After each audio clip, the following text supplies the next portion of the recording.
ஐயா ஐயா வாங்கம்மா, என்ன வேணுமா? என்னங்கய்யா பை பத்திரிக்கையோட சேர்த்து இப்போ மெத்தையெல்லாம் தயார் பண்ணுறீங்க போல. போரப்பாய் மெத்தை தயார் பண்ணுறீங்களா, இலவமஞ்சி மெத்தை தயார் பண்ணுறீங்களா, யூஃபோ மெத்தை வேற தயார் பண்ணுறீங்களா? எனக்கு ஒரு மெத்தை வேணும், அதான் வாங்க வந்தேன். ஆமாம்மா, நிறைய பண்ணுறோம். உங்களுக்கு என்ன மெச்சம் வேணும் அதை சொல்லுங்க. நீங்கள் தான் வீடியோவில் எப்படி கேட்டாலும் கஸ்டமைஸ் பண்ணி தருவோம்னு சொன்னீங்கல்ல. எங்கள் வீட்டுக்காருக்கு தூக்கத்தில் நடந்து போகிற வியாதி இருக்குது, அதை கண்ட்ரோல் பண்ணுற மாதிரி ஒரு பெட்டு கஸ்டமைஸ் பண்ணி கொடுங்க.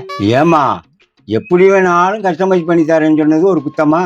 டாக்டர்கிட்ட கேட்க வேண்டியது என்கிட்ட வந்து கேட்டால் நான் பாய் மெத்தை தயார் பண்ணுறேன், என்னம்மா பண்ண முடியும்? அதெல்லாம் எனக்கு தெரியாதியா, நீங்கள் தான் கஸ்டமைஸ் பண்ணி தரேன்னு சொன்னீங்க, அதனால எனக்கு கஸ்டமைஸ் பண்ணி கொடுங்க.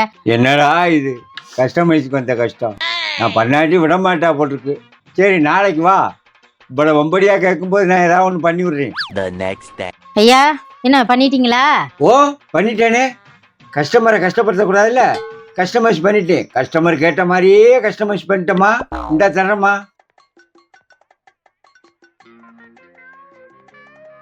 இது என்னையா பாய ரெண்டா வெட்டி தச்சிருக்கிய?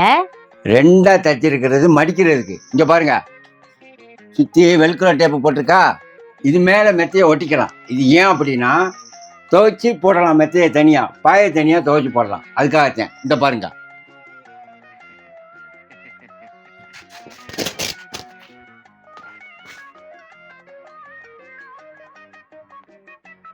என்ன பாருமா, இப்படி பண்ணிக்கமா.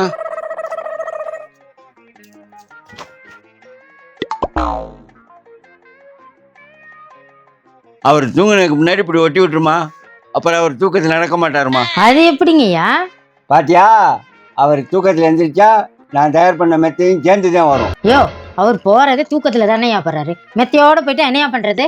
ஓ அப்படியா? இப்ப பாரு.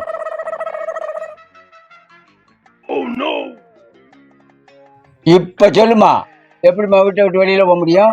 என்னையா அப்படி கோமாளித்தனமா இருக்கு? அப்புறம் டாக்டர்கிட்ட கேட்க வேண்டிய என்கிட்ட வந்து கேட்டா அப்படித்தான் காமெடி பண்ணி முடியும். மக்களே, இது காமெடிக்காக பண்ணது, இதை யாரும் ட்ரை பண்ணாதீங்க. இதுக்கு சும்மா காமெடிக்காக கட்டுற மாதிரி பண்ணது. இப்படி கை கால் கட்டுறதெல்லாம் வராது, உங்களுக்கு நல்லபடியாக வரும். இதை முயற்சி பண்ணாதீங்க. இதோட விலை 1800. இதோட சைஸு 6க்கு 4, 2 பேர் படுத்துக்கலாம். ஷிப்பிங் சார்ஜ் தனி. கீழே இருக்க நம்பருக்கு தொடர்பு கொள்ளுங்க தேவைப்பட்டால். மக்களே, முக்கியமான விஷயம், தூக்கத்தில் நடக்கிற வியாதி இருந்தால் டாக்டர்கிட்ட தான் போகணும். வெட்டி வைக்கிறவெல்லாம் கேட்கக்கூடாது. சரியா மக்களே?